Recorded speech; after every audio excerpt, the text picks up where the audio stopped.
Greetings comic lovers, I'm Sasha and welcome back to Casually Comics. On this channel we talk about anything and everything comic related, and we keep it casual. Any comic could be someone's first, and maybe it's even this one, or maybe it was this one, because once again, we're going back in time. I had every intention to be topical and timely this week, but instead of reading Superman Year 1, which is the hot comic at the time of this recording, I ended up reading Superman vs. Aliens or Superman/Aliens from 1995. Which was fully collected into a trade in 1996. So yeah, I am marching to the beat of my own drum. If you read what you want when you want, hit that like button. So not gonna lie, I first checked out this crossover because of the whole factor when I first heard about it. Just really? This happened? This was a thing? However, in this crossover's case, it's one of those ones where the more you think about it, the more sense it makes. It's a big universe out there. Why can't Clark fight a Xenomorph? I mean, well, we know why he shouldn't, the same reason anybody else shouldn't, but it's still an intriguing concept. Also, for this comic, you don't need a huge amount of canon backstory knowledge. So even though it's from the 90s, you really don't need to be fully aware of everything that was happening then, because the comic keeps it pretty vague. However, what will help you is some prior knowledge on Xenomorphs and the alien lore, because this comic will drop lots of visual cues that you'll only pick up on if you're aware of that mythos. I mean, you can still enjoy it if you don't know anything about Alien, but some of the suspense will be lost. They use these cues to build it up for the audience, because we know what's going on, but Clark doesn't.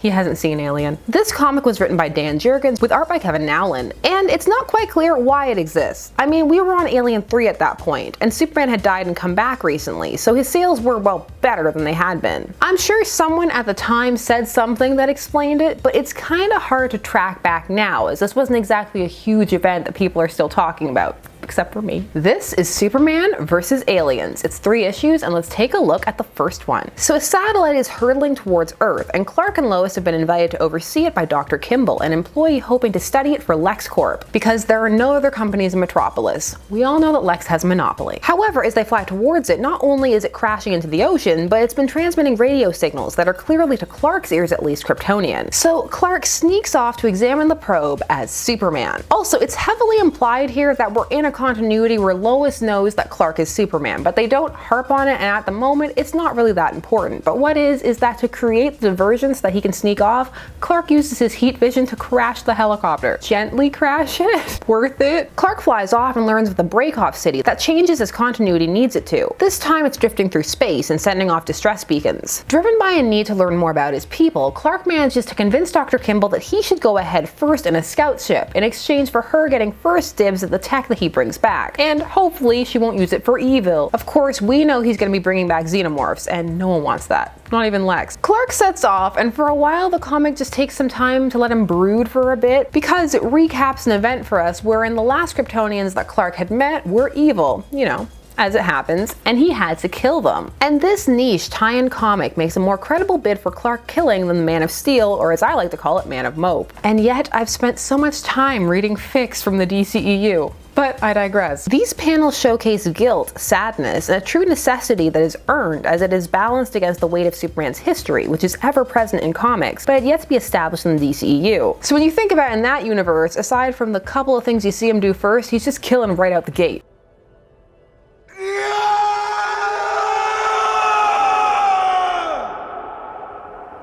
But of course, this is a mileage varies type of thing. Some people love how that was executed, which is of course fine. Different strokes for different folks. And with that same level of musing, Clark arrives at the planet, or rather at the city. All is desolate and bleak, but more importantly, the comic stops to establish that this is far away from the solar energy that grants Clark his powers. He even monologues about it for the people in the back. My body acts like a solar battery, storing and processing energy in the vicinity of a sun. I'm weaker now. A side effect that will continue. I feel like that wasn't dramatic enough. I'm weaker now. A side effect that will continue. This is actually important though, because we need to make the fight between him and the Xenomorph credible. It has to have stakes. And it's hard to have stakes with a fully powered Clark in any situation. Clark finds some survivors, along with signs of a mysterious struggle, claw marks, and burns. So he takes the 4 people he finds and puts them into his spacecraft and sends it back ahead of him, with instructions that it has to return and get him after it drops off its cargo. So this of course means we're gonna have some dramatic tension later to look forward to. Then he sets off to try and find a place to settle fill in, and it's here that the comic really sells itself. The entire time, this comic is taking itself seriously. This is not tongue-in-cheek. This is an attempt to see how credibly they could have these two clash, and they don't use a lot of dialogue and let the atmosphere build. And they do this through the use of familiar imagery, such as face huggers, which are an instant cue to the audience, but not so much for Clark. So in short, we know the stakes are upping, but he doesn't. So we're just waiting on the edge of our seats. Where's the Xenomorph? We need to see it. We were promised aliens. And finally, on page 29, we get them. It all builds to Clark getting jumped, which is what we were all waiting for. Don't lie. It's cool, but the expression on Clark's face is more mild annoyance than true horror. I feel like I should read it like a Valley guy. What the hell are you? Also, some of Clark's dialogue or inner monologue is questionable at points, like right here. Wait, I know you've never seen me before, but I'm no threat. I'm here looking for other beings who look like me. Clark Kent, xenophobe. I love that I've been calling him Clark this whole time. Like, he's been Superman for most of this comic, and I'm just like, Clark. The fight continues, gracing the reader with a full shot of Clark's chest hair. So much. Truly, it was the 90s. And it wouldn't be an alien anything without that famous double mouth.